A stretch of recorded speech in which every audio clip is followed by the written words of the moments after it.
बड़ी शिद्दत से लगे हुए हैं गुप्ता जी। कोई काम की खबर भी है अखबार में? अच्छा, खबर कहाँ भाई, आजकल सारा मीडिया दिन रात हिंदुस्तान पाकिस्तान हिंदू मुसलमान करने में लगा हुआ है। मीडिया वालों के बातों पर सारा शहर जल उठता है, दंगे हो जाते हैं। उधर अफगानिस्तान में बम धमाके में 56 लोग मारे जाते हैं, मासूम बच्चे भी हलाक होते हैं।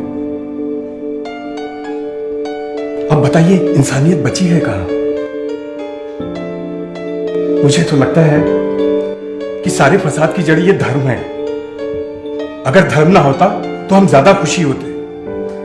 अब ऐसा तो ना कहिए गुप्ता जी,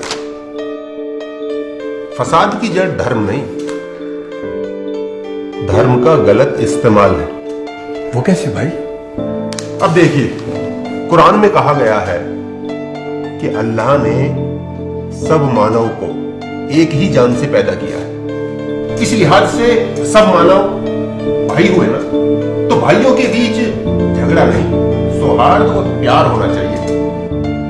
पर आज भी तो खून खराबे होते ही रहते हैं। देखिए गुप्ता जी, कुरान में अल्लाह ने फरमाया है कि जो एक मानव का कत्ल करता है तो समझो कि वो पूरी मानव जाति का कत्ल करता है, और कोई अगर एक मानव को बचाता है ना तो समझो कि पूरी मानव जाति को बचाता है। क्या सचमुच में कुरान में ऐसा लिखा है? हाँ हाँ,